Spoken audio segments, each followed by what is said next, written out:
Average Negroes possess too little intellect, self-reliance, and self-control to make it possible for them to sustain the burden of any respectable form of civilization without a large measure of external guidance and support. Francis Galton, 1873. Eugenicists believed that Africans were inferior not just mentally, but physically, and that left to themselves, left alone, they would not make it. The problem is, it didn't work. With that failure, the eugenicists moved on to what is known as positive eugenics. In positive eugenics, the eugenicists wanted the white population to reproduce, to have so many children that it overwhelmed the black population. But that didn't work either. Next, they moved on to what they called negative eugenics. They knew that they could not round up all the blacks in the nation and execute them, so they decided to create an environment where they would convince the blacks to severely limit the number of children they were going to have, and thereby commit race suicide.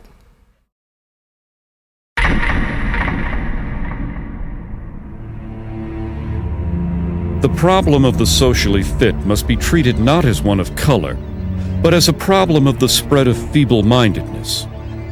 Dr. Charles Davenport, 1913, director of the Eugenics Record Office, Cold Spring Harbor, New York, and co-founder of the American Eugenics Society.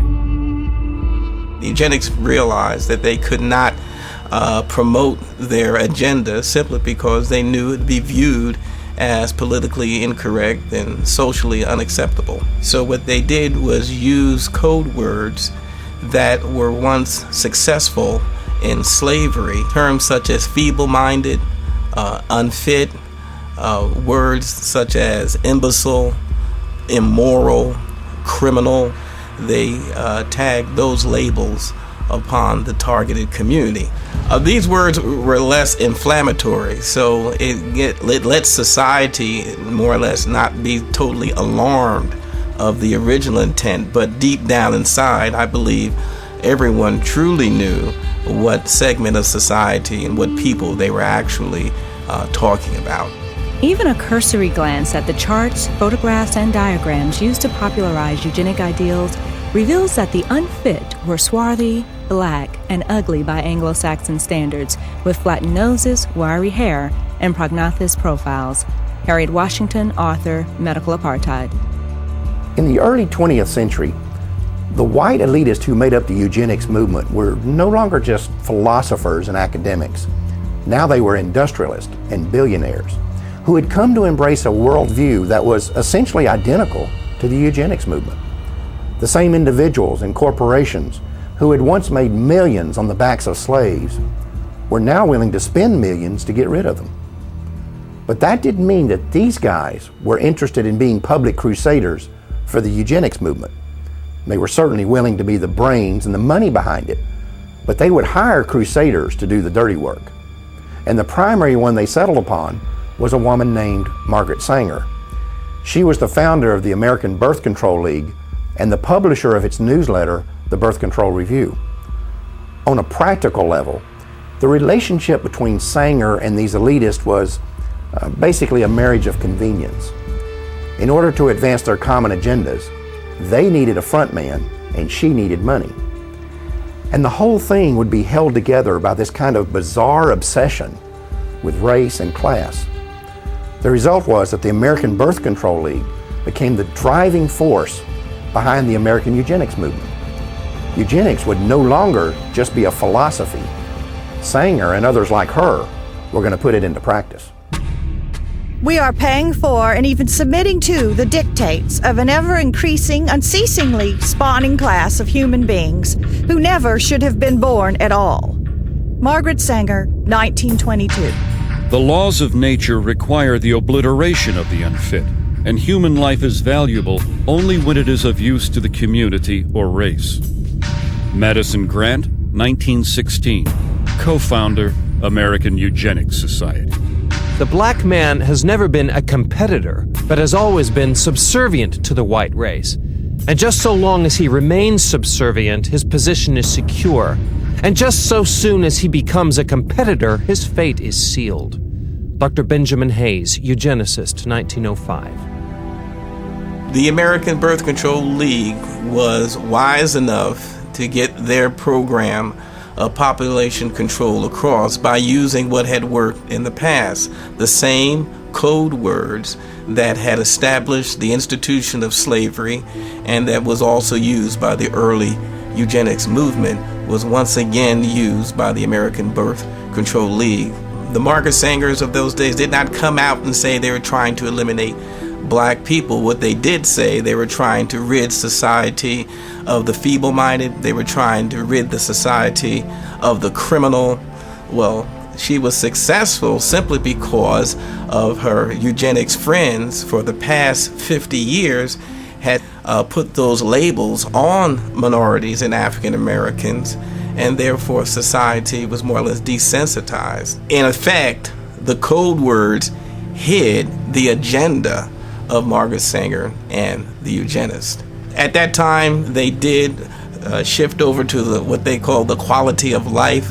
It was a philosophy unquestionably used to target the poor simply because what the quality of life at its core meaning was that poor people really didn't have a reason to live. Only the white, those with status, had any chance of a meaningful or purposeful life. The solution for the poor now was not to eliminate the circumstances that would cause poverty.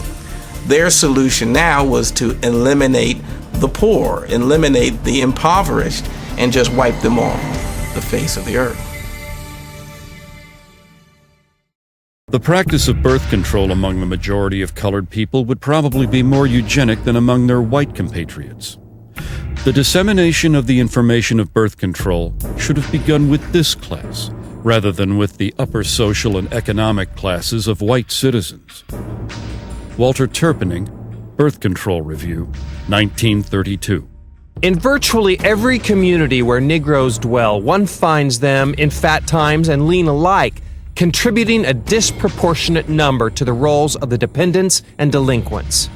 They make excessive demands on the white man's charity and overtax his patients. Newell Sims, Birth Control Review, 1932. Author Madison Grant was a co-founder of the American Eugenics Society and an officer of the New York Zoological Society. In 1906, he had authorized an exhibit at the Bronx Zoo in which a 22-year-old African named Ota Benga was displayed in a cage in the monkey house. Sharing the cage with Benga was an orangutan.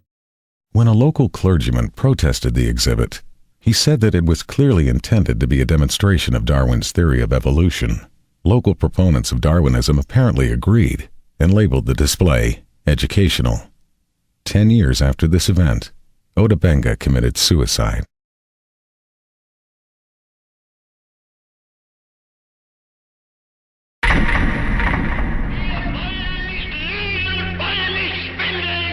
During Hitler's regime, the Germans were supplied with elaborate charts and complicated theses supposedly proving the superiority of the German people. It is interesting to note that at the bottom of these charts were the colored people of the world, most conspicuously, the black people. Floyd McKissick, National Director, Congress of Racial Equality, 1967. An often overlooked fact about the German Holocaust is that the Nazis did not simply target the Jewish population. They went after the black community as well. Under the threat of being sent to concentration camps if they did not cooperate, Afro-German citizens were not only forced to undergo sterilization themselves, they were also required to turn over their children for sterilization. In his book Mein Kampf, Adolf Hitler explained the motivation behind such programs. The Jews were responsible for bringing Negroes into the Rhineland.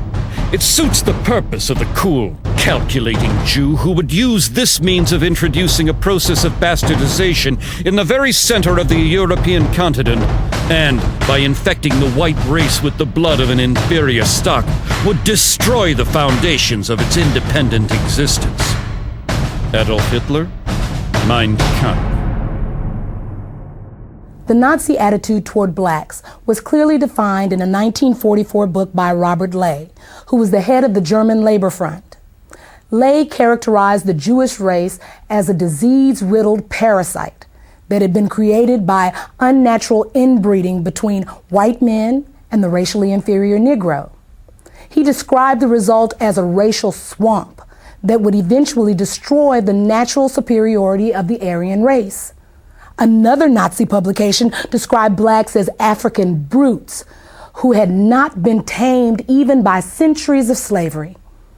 It went on to say that any effort to assimilate people of African descent into civilized society was a waste of time, and that the lynchings of blacks in America did not merit any regret.